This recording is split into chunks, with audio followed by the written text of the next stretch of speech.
Hello, everyone, and welcome to another edition of Lost in the Dark Reviews. And this is a very special edition because I am not alone. Fucking Aaron is here with me in the Crypt today for a very special review of the new album from Thy Art Is Murder, Human Target. Here's the CD right here, which just got released through Napalm or Nuclear Blast Records on July 27th. And this. How many albums in this is for them? This their fifth, sixth album, something like that? Yeah. Because there was the EP that they put out, and then not counting the EPs. So yeah, it was full length. I think this is number 5. Dear Desolation, Holy War, Hate. This one. They had the first one, Adversary, and now this one. So this is number 5, full length. And they're out of Australia, and they started kind of like as a deathcore band, right? And they're I guess now like they're self-described now as a black and death metal band. This album was produced, mixed, mastered, literally everything besides actually playing on it by Will Putney, who has done all of their albums since Hate, and he is also the guitarist for Fit for an Autopsy. Yeah, man. Yeah. And he plays an End. And so like a hardcore band. Yeah.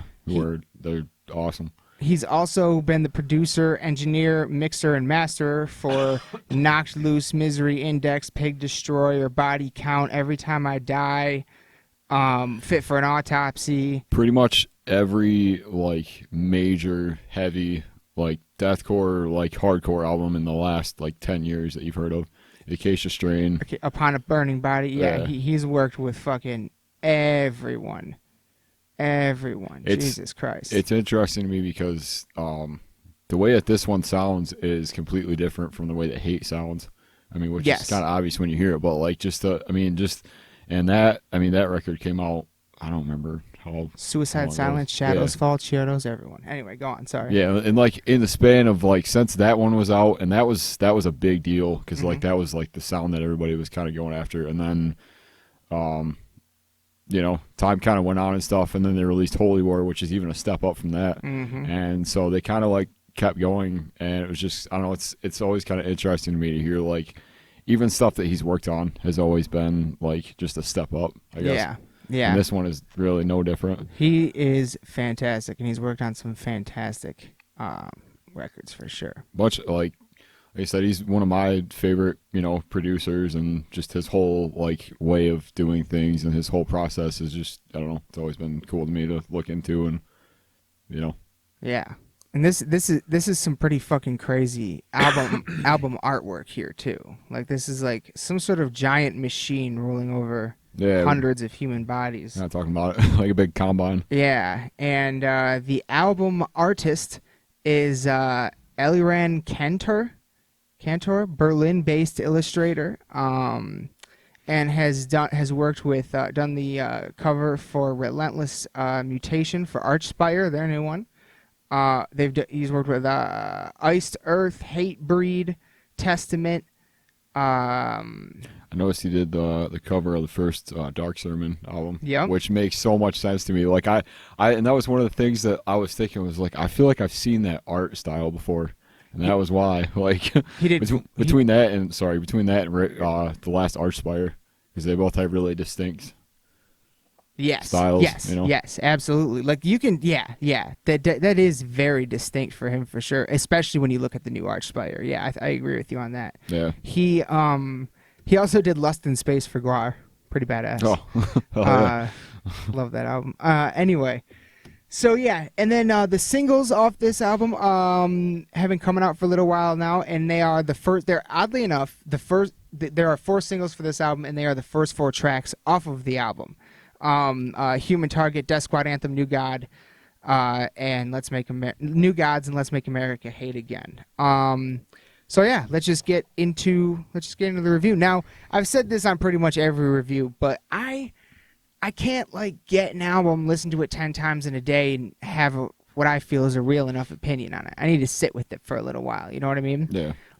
Got this album the day it came out. It's been a little under a week. Normally, I even like longer than a week, but it's only, I think the whole album top to bottom was only like 35 minutes. It's yeah, it's a 10-track album. So I've been I've gotten a pretty good feel for it over the past 5 days or so, and yeah, first thing I want to mainly talk about is the lyrics. The lyrics on this album to me really stand out, especially from other bands in the genre. But it, again, like, well, no, I guess I'll talk about that more in the sound. But specifically, the some of the songs that stand out to me specifically in terms of lyrics, one of the main ones is Human Target, has some of my favorite fucking lyrics on the album. Insane. First of all, the song is about fucking human trafficking in China, but not just human trafficking, like trafficking fucking body parts and like stuff like that. So it's really fucking brutal. And yeah, some of my favorite lyrics on there are like turn the land, sow the seeds of destruction, with nothing left to feed the combine, we move on to the human target. Yeah, just fucking lacerate the limbs of the poorest children, watch them scatter in the fields of the departed, and take aim at your prey, human target. What the fuck, dude?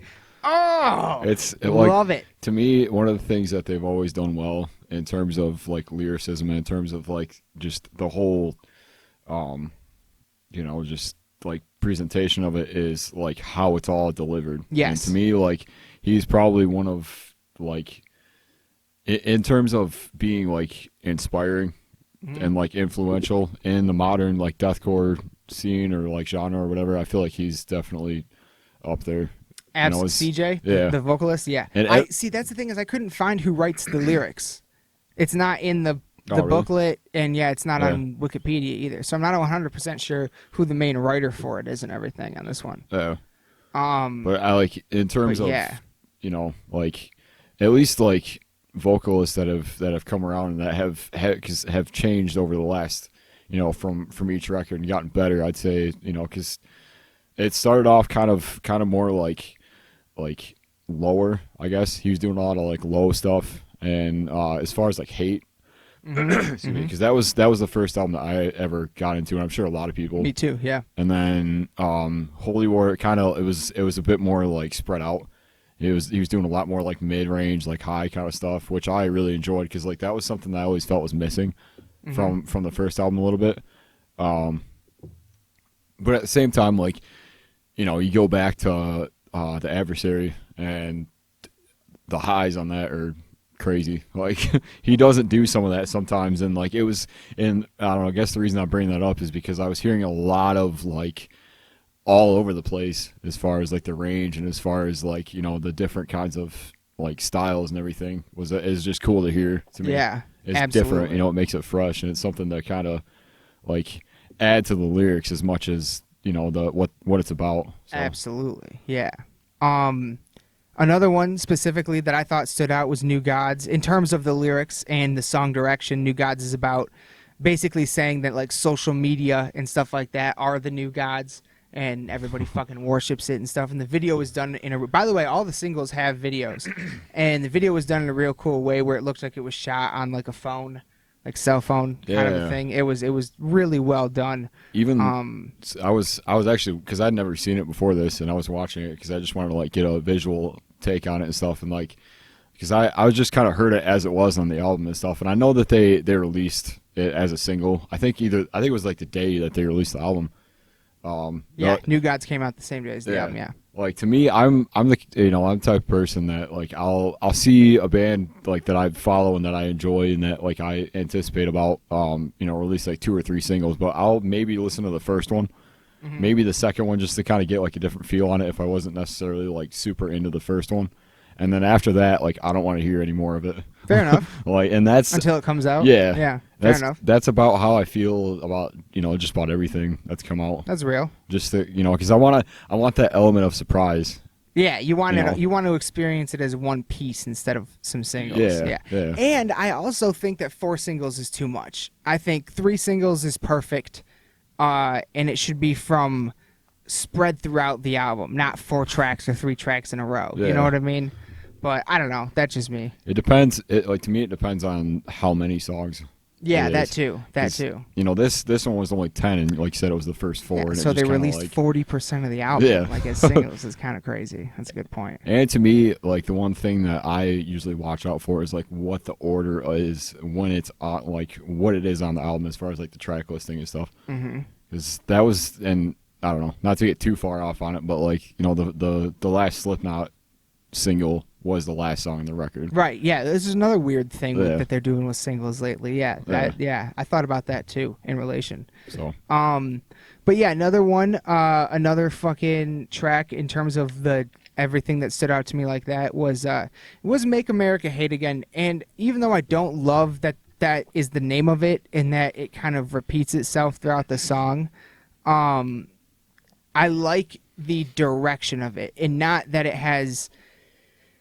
It's using that phrase as a satire for all world governments. It's not just talking about America specifically. You know what I mean? It's just using that phrase as a vehicle in a sense. And I like how they used it like that. I think that's clever, and I like how that's what you find when you dig a little bit deeper as opposed to it just being off the cuff. But I thought some of the lyrics in that song stood out to me a lot as well. Atonement, I thought, in terms of a song direction, was really important. It's about sexual violence and how a lot of it goes basically unreported, but it's kind of a dual purpose song, and because it has dual meanings. It's talking about atonement for that, but then it's also the band taking atonement. According to them, I read this in the press release, that it's them taking atonement for some of their past lyrics in their first handful of albums that tended to be more needlessly aggressive and misogynistic. Which is common, fairly common in heavy fucking metal, especially when you're doing something like on the death side, where a lot of it is just, imagery that you're trying to get at as opposed to some actual message that you're trying to get out. You know what I'm saying? Well, and it's funny because and now that you say that, it makes a lot of sense. I didn't really get that from the lyrics. Yeah. But it's funny to me because I think because like, I don't know how much of the EP that you listen to. Nah. Oh, no, I haven't heard it. I don't think I've heard it. But there is a song that they recently stopped playing, and it's really? Funny that because it's, well, I don't know if you've heard it, you know what I'm talking about. It's called "Whore to a Chainsaw." No. And okay. So it's pretty much, and like, I don't know, to me it kind of goes with that, the early vibe of like early deathcore. Whitechapel did it. Right. Suicide Silence did it. Like Cannibal Corpse. Yeah. And so like to me it's kind of, I think it's kind of cool that they, it just depends, sometimes you, like, Cannibal Corpse is still going, you know what I mean, and still doing their same exact thing, and it's not, there's different ways to do it. You can write the music to put out a message, or write the music to make a horror movie. Yeah. You know what I mean? Like, it's just different way of doing it. Yeah. But I think, it's, then that one, and it's, that one they said something about, like, we're not going to play this song anymore because that's not how we feel about things anymore. That's not how we see the world, and we're kind of moved past that and stuff. And that's, that's pretty respectable. Yeah, and stuff, so that's what I was going to say, too. I feel as though that shows growth as a band and as songwriters in general. You know what I mean? I think that's why I wanted to point that song out, is I feel like it's them trying to say, we're getting older, you know what I mean? We're trying to do things differently. Yeah. And then I also really I wanted to point out Eye for an Eye and Welcome Oblivion. Two of my favorite tracks, especially Welcome Oblivion. I think whenever they say Welcome Oblivion, it's like the most demonic shit on the album. But also, the song was inspired heavily by a line from the late Christopher Hitchens' book, Morality. And the song starts out really slow, and it has like a talking part where he's like, and the talking part is actually the line, the quote from that author, Christopher Hitchens, who, in the book they're referencing actually came out in 2012 after he had died of cancer. And the book is about cancer and stuff like that, a bunch of articles he had written that didn't get published, I think, I'm not sure. But the song is about human beings essentially being a cancer on the earth. And and then the only time two songs really intersect on this album is between Welcome Oblivion and then Eye for an Eye, which is a song about the Earth taking the perspective of the Earth reacting to the human cancer. And it's like a pretty vengeful Earth. So wow. Yeah. So yeah, those are I felt those songs in particular really stood out to me lyrically, in terms of showing like, especially what they're about and everything and the direction of everything. I wanted to put a special spotlight on those ones in particular. Yeah, I guess because like I've definitely listened to it, but I haven't like gone as far as to like go in like deep into the lyrics and stuff. But like it's probably one of the first. I mean, I don't know. I guess Dear Desolation had a bunch of songs on it that you could like easily figure out, and this one was a little bit more. But there's like I said, it kind of goes along with being able like he's definitely come a long way in terms of like making it so that you don't necessarily have to have the lyrics right in front of you to be able to pay attention to it and understand it. Yeah, he was real clear on this one. Yeah, I thought. But yeah, now I want to move on and talk about the sound. There were you already kind of mentioned a little bit about his vocals.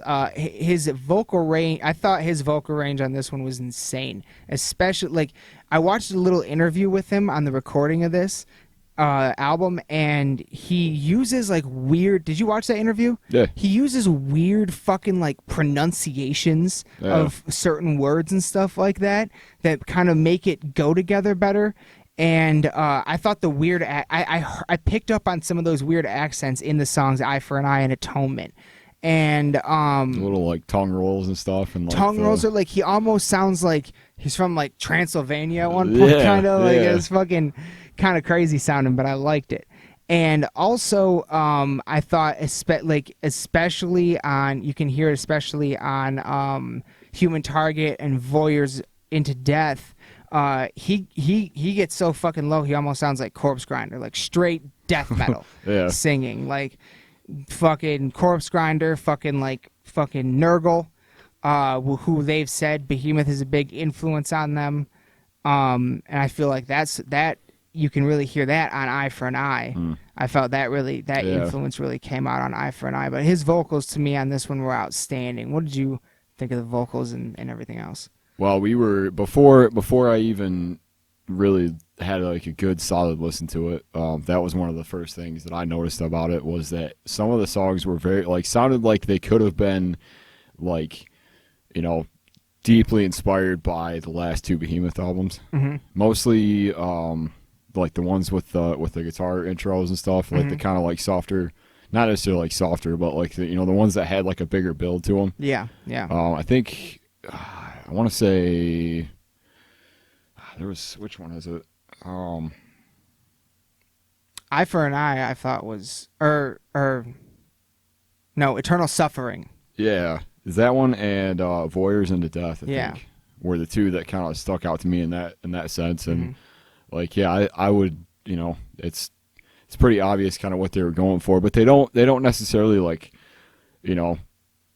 like, because there are a lot of bands that kind of do that, where they're like, kind of latch onto that sound and kind of like, do sort of the same thing, but they really like made it their own, I think, in terms of, not necessarily like copying from it, but using that like inspiration. Yeah. And like and putting it into forward. what they do. Yeah. And I think that there's a really fine line between that, because a lot of times it's like, well, this sounds like Behemoth, which it does, but it's also like that's not the full song, and that it kind of like it's not something that you necessarily can like like get distracted by. I guess like it doesn't take away from the songs at all. And so I think and that's only like two songs, because the rest of it to me just sounds like, I don't know, like you could definitely tell that Dear Desolation had to happen, and like that was kind of like where that was kind of like where they were going with in terms of the sound. I can see that. Fair enough. What did you think, though? You specifically, I want to know what your thought was on the drumming on this album, since you're a drummer. Yeah, man. Well, I didn't actually know about this until recently, and it was just before the album came out, because I recognized that the drummer that they've had for a while is no longer with them for whatever reason. I'm not really sure what happened. It was probably just a mutual thing because they didn't make a big deal out of it, which I thought was kind of nice, but it was kind of interesting. They didn't really say too much. But then I found out that the drummer that they have now, and I could be I'm bad about last names, but his name is Jesse Baylor or Beeler. Okay. And he used to play for a band called Black Crown Initiate. Okay, I've heard that name. Yeah, really, really solid, like technical, just death metal, I guess I'd say. But they have a bit more of like an atmospheric kind of vibe to them. And I'd say more so the Wreckage of Stars is probably my favorite of the two albums. Well, they have 2 albums and EP out. Okay. And I think that they're working on a new one now. They just got signed to Century Media, which is kind of cool. So yeah, and I thought, like, I was surprised by that because one, like, I think I've seen Black Crown probably, I think, twice when they came to Lansing. And like that's a big, like, I heard that, you know, the drumming with their music was like just huge. It just sounds massive to me. And like that was one of the things that kept me listening to them. And so to hear that he was going to Thy Art, which was like just kind of out of nowhere really, and like I think the first time that I heard about it was with when they were on tour with Architects. Okay. Because he was posting a bunch of like pictures and stuff about it. So I guess, I mean, not to get too far off track really, but like I was really excited about that when I heard that. And then to kind of, you know, they put out the first single, which is the self-titled track. Mm-hmm. I just like, I don't know. It just made me really excited about it. And that's definitely one of the things that stands out to me the most on this album. Not to say that the drumming on the last, I mean, any of their other albums was lacking. Like, to me, that's always been a strength of theirs. Mm-hmm. Like, I think Son of Misery on the last album is very, like, drum heavy. Mm-hmm. And you can tell that, like, there was a lot of, you know, there were times, and there have always been times where the drums are the center focus of the songs, and then there are times where the guitar is, you know, the center focus. And, yeah, you know, kind of like I feel like that's, you know, I guess kind of a long-winded, you know, response to it, but they've always done a good job of giving each like member, like each person in the band, their own kind of like sound and their own like voice, and like, you know, in terms of just because like sometimes you hear albums and it's very like just guitar and it's really like, you know, solo heavy and everything, and but this one to me it was like, I don't know, just the perfect mix of everything. And like some of the like the, you know, the bass work on it, like the kick work and everything, and like just it's just and makes me, it's really inspiring, honestly, to hear, but it's also kind of like, man, like I wish I'd have thought of that, like kind of a thing. So any particular tracks that stand out just for the drumming? Well, I mean, I guess for starters, the title track, there's that middle section that just kind of like, I don't know, it's the way that it comes in and the way that like it rounds out the song is just crushing. Hell yeah. To me. And then there's, I want to say, like, and I know we were going to talk about this, but I mean, the middle half of the record really stands out to me. Like musically, everything. It is as like Thy Art as it can be, I guess, and like in the best ways possible. But I guess the last song on it really stands out to me, like drum wise. Yeah. And there's a lot of cool like fills and stuff that go on, and there's just, I don't know, it's just, that's something that's really exciting to me, and that keeps me kind of going back to it. The last track, Chemical Christ. Hell yeah. Hell yeah. All right. Well then, yeah, we'll just I guess just say our favorite tracks real quick. Mine is Death Squad Anthem, Human Target, New Gods, which we talked about, and then Chemical Christ is probably actually my favorite track on the entire album, and it's a song about addiction, basically, but it's just fucking. I thought everything was spotlighted in that song, from vocals to riffs and guitar and drums and everything. I thought that. Yeah, that to me, I think, is the strongest song on the album. I like that one the most, I think. Yeah. Absolute, pure fucking brutality. Pure fucking brutality. I want to see that one live really bad. It's one of the things that I've noticed definitely between, like, and they touched on it on that interview. We should post that in the like the description comments, of it, because I feel like that's a really solid like look into just the record and everything. It kind of gives a little bit better of a description of it. But like, you know, there's definitely been a shift in terms of like the style and in terms of like what, you know, bands like them and like Fit for an Autopsy and everything are talking about, because the first album was very, all right. When I say the first album, I mean Hate, because that's the one that like stands out to me the most. Like I mean, even though The Adversary was the first record, like first full length technically, that's not the first album to me that got me into them. So when I say that, that's what I mean. Yeah. But so like, Hate definitely had its style. It was very like just pissed. The whole thing, like it's very, and even so, like now, like that's a record that I go to when I'm feeling a certain way. Like it just kind of. Like it's very like just mad, like angry and stuff, and not love that album. Yeah, and it's not to say that the rest of the records aren't, and the rest of the their songs aren't, but I felt like that was like the last record where they really like took all of that and were just like, all right, so this is what this is, and then Holy War. I mean, starting from the title track.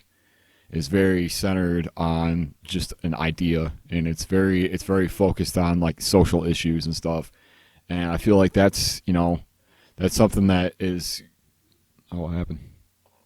Nothing. So, all right, I don't know, just flickered, I guess. But yeah, so I was gonna say that's something that is important to me as far as like listening, like keeping me going back to bands like this, because there's only so many times that you can rewrite the same album. Yeah. And like I feel like that was kind of what people were saying about I don't know, either from Hate to Holy War, from Holy War to Desolation. I feel like there was a big like not necessarily split, but there was definitely like a difference about it. As far as like sound wise, because I feel like Holy War is closer to your Desolation than it is to Hate. I don't know if that makes. No, I know what you're saying. Yeah. And then this one, I feel like is a good combination of every album, and it's just a good way. It's just a good like growth to me. Yeah, definitely. I will say that. Yeah. And it's like from the lyrics to everything else, like it doesn't stray too far away from kind of what you're used to hearing. Because there are a lot of songs, and mostly just in the riffs. I think that was kind of one of the things that we sort of agreed on. A lot of things that. Mostly just what people were saying about it was that some of the riffs were kind of like, as far as like a lot of like the chugs and stuff, which is it was more chuggy than riffy. Yeah, is what I've read a lot. Yeah, but they, and at the same time, I agree with that. But they've also always kind of been that style. That's always been their, their kind of thing. Yeah. So I wasn't really too taken back by that, but and there is points where I wish that it was a little varied. But yeah, I mean, I guess overall to me, like, I'm just happy that. Because they're a band that's definitely been through a lot in terms of, just growing as artists and as just, I mean, they've been pretty vocal about, the issues that, that they've gone through, and about, like with CJ. I mean, everybody knows about the story that happened a few years ago. He dropped off from being in the band for a while, and everybody kind of thought, like, it's just kind of it, like, and then. Yeah. Coming back from that and like hearing the whole story and stuff, and I feel like that kind of rounded things out a little bit in terms of like what the focus point of every song, every album that's come with since has been about. It's, I don't know, it like they're just a band that I've always since deathcore had its like bigger resurgence, I'd say, if you can even say that. Fair enough. Like they've always been a band that I've been really excited to hear new things from, because I know that like it's gonna be like an honest, genuine effort, and it's just gonna be like just heavy, and it's gonna make you feel something. Hell yeah. So that's definitely. So what were your standout tracks then? I mean, I kind of said it already a little bit, but I guess I'll go back to it. I said New Gods, mostly just because of the video. Fair enough. That was fresh in my mind, video. and I'd say I obviously the middle half of the album, Eternal Suffering, Oblivion, Welcome Oblivion, and Atonement definitely stand out to me. Hell yeah, yeah, I thought they were good, and yeah, I guess. The last thing to talk about is just any problems, and yeah, like you just said it, the only thing I didn't care for that much on the album is I wish there were more. I wish it was a little bit more riffy. Yeah. But maybe that's why I didn't get into deathcore like until a bit later on, is because it isn't quite as riffy as other subgenres. So yeah. But I like this a lot too now. You know what I mean? Yeah. So but yeah, that's that's it. Yeah, what I've always found, at least about them, Still is good guitar. Yeah. Oh yeah. Like there is that one riffy. Oh shit, which one was it? I did want to talk about that real quick. Not. Maybe it is Make America Hate Again. Hang on. Yes, Make America Hate Again. The opening riff is reminiscent of Puppet Master, which to me is reminiscent of Redneck by Lamb of God. Yeah. So there is that riff, and Yeah. like I said, hey, if you're gonna slightly borrow from a riff, Yeah. why not borrow from the best? Like that's a fucking great riff. So I do. There are good ones on the album for sure. And Absolutely. I'll say that for one, like what they are missing in that department, they always make up for in the added little things here and there as far as the guitar work goes, because there's always been like just eerie like backing stuff, like backing like riffs and little like embellishes and stuff, as far as like maybe like a lead here or there, like like an effect or something that's always like just makes the riff more than what it is. And I feel like that's a big upgrade from, not to say that Desolation didn't have that, but that was something that like halfway through the album I kind of felt like there were a few songs that kind of sounded a little similar to me, and that's maybe why I didn't go back to that record near as much. But this one definitely, like, that's something that is a big improvement on, from listening to it, is that like there's just every song has that part in it that just hits you. Fuck and yeah. A lot of times out of nowhere, really. Like, and that's, I really appreciate that about it. And so, that's like, like you said, that's something to me that they've always done really well. Hell yeah. So, absolutely. Well, then we don't have a rating system anymore. We have to change it. So just out of 5, I guess I can't think of anything off the top of my head, but out of 5, what would you give this album? I mean, it is being that this is the first review I've done, and being as how I haven't had near as much time with it as you have, and as much time as I would have liked. But knowing and like talking about, how I feel about it, and at least having knowledge of it, and like, kind of what I enjoy about it, I'd say like 4.5. 4.5 out of 5? I'd say like 4.5. Oh shit. Oh shit. I don't know. I really like it. I'm gonna give it a straight up 4. Yeah. I don't quite want to give it a 5. Yeah, it's definitely not my favorite Die Hard album. Put it that way. It's definitely not my favorite Die Hard album. However, I don't like comparing new albums to old albums. I like to try to let them stand on their own. And so not comparing it to anything else, it's a fucking 4 out of 5 album all day, I think. Yeah, absolutely. It's really good. Sorry. No, you're good. You're good. The only reason I was kind of making that was just to make the comparison and to kind of like tell the differences and stuff. But yeah, I would say like as far as like favorites and as far as that whole thing goes, like I agree. It isn't like, I mean, that, and just purely from like nostalgia's sake, I guess. Fair enough. Purely from like the timing of it and everything, I would say that Holy War and Hate are probably my 2 favorites. Absolutely. But me too. I would say that if you are going to like get into them or trying to get into them, this is a solid place to start. I definitely agree with that as well. Yeah. I definitely agree. Yeah, that's a really good point, actually. That's a really good thing to say about it too. Yeah. Yeah. I agree with that as well, for sure.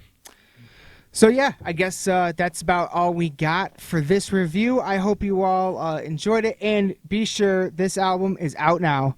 Be sure to go get Human Target by Thy Art Is Murder out on Nuclear Blast Records right now. So fucking listen to that shit. Check out their videos. They're all on YouTube. There's 4 brand new videos out for this song. A couple interviews with CJ out there on YouTube as well. Check those out. All absolutely fantastic. Hope you enjoyed the review, and I hope you enjoy the album as much as we do. Thank you all very much. Raise your horns, bang your head. Love you all to death. Good night.